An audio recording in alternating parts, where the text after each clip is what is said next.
rumors have surfaced of a highly intoxicating root that used to grow in this part of the world. In this adventure, players must investigate an abandoned farming complex known to house the rare Lingmai root. Upon arrival, they find that the plants are inactive and gray, and inside the complex, a powerful spirit awaits to grant its gift to the Lingmai roots again, but only for those who complete its trial.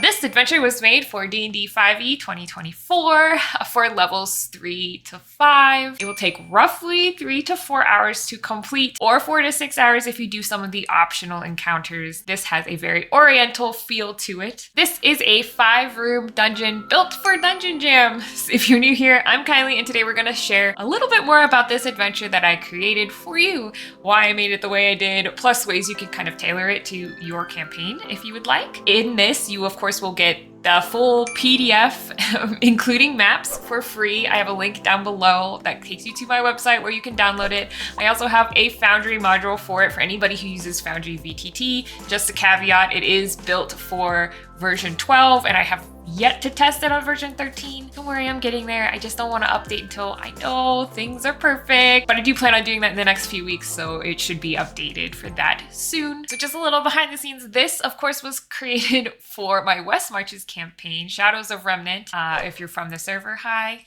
You've already probably heard about this adventure because I ran it a few weeks ago. And I'll be honest, I accidentally create 5-room dungeons all the time. I'm not going to go into the overall structure of a 5-room dungeon or anything, because this is a part of a playlist where you probably get all of that information from somebody else who will probably go over it better than me. For a West Marches campaign, all games start and end in the same town. Therefore, you kind of need each adventure or each quest to be limited to one session. And 5-room dungeons are a formula that really works for a one-off. I, of course, take this a little bit further with my own campaigns because I know I as a DM do not do as well once we reach the 4-hour mark. Anything beyond 4 hours, I can just tell that my ability as a DM plummets dramatically. I always try to keep things close to the 4-hour mark, if not shorter, just so that we have a little time in between for tech issues or any other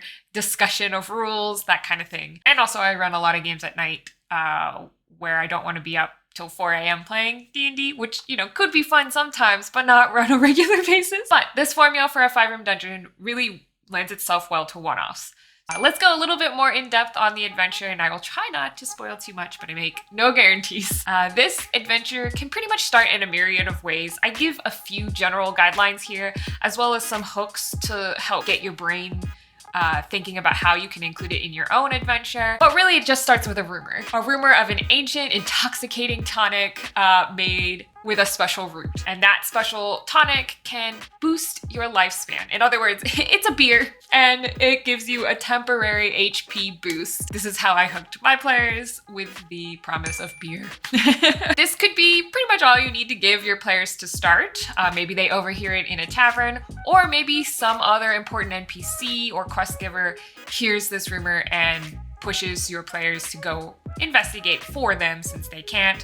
Think, you know, a wealthy tavern owner looking to expand their line of draft beers, or, you know, something like that. When players, of course, arrive to the fields, it is all just gray, dormant roots, abandoned farmhouses, and just a large locked complex at the top of the hill. Upon investigating those roots, when they pick them up, they turn into ash, kind of hoping to push people to investigate the complex, which is strangely still standing despite the other ruins. In Remnant, the world I built this adventure for, there aren't really fae in this world that the adventurers know of. We do have something called the Guishen. They're spiritual beings, spirits of the land.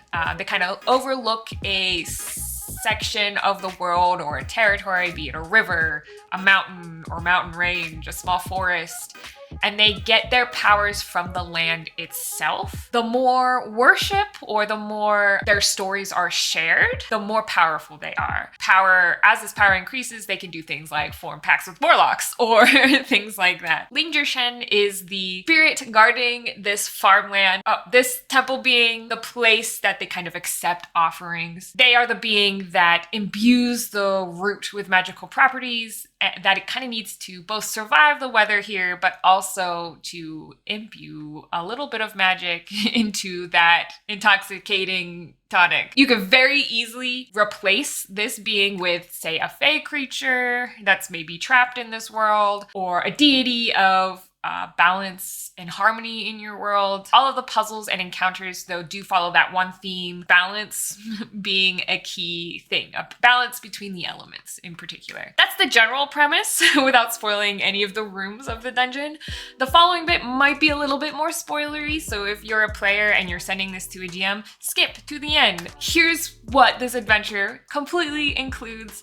Artwork, it's nothing fancy, don't get your hopes up. I made these little dashboard image and the tokens, and I'm over the top a little bit, I guess. We have a new monster, the KYLIE, aka a lion dog. I kind of took somewhat of a stone defender and just tweaked it a lot. And then I have a boss monster, that's the yin yang mask. This is the trial sent by Linger. The different parts of the mask separate, and they actually share an HP pool, and damage only occurs when both the yin and the yang masks are hit in the same round, which I think adds a little bit of something different to the battle. Obviously, a map is included, made by me in DungeonJam. Could be better, honestly, but I liked it. It wasn't horrible.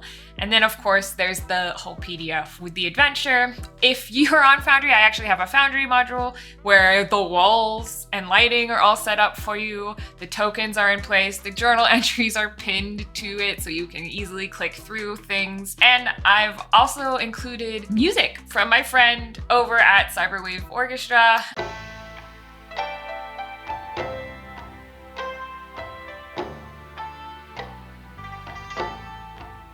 I couldn't have asked for a better track, honestly. If you like this video, you'll like all these other videos in the DungeonJam playlist. I'll put a link, I don't know. Normally I put it on this side, over here. There's tons of stuff and free resources going to be available in the next 5 days.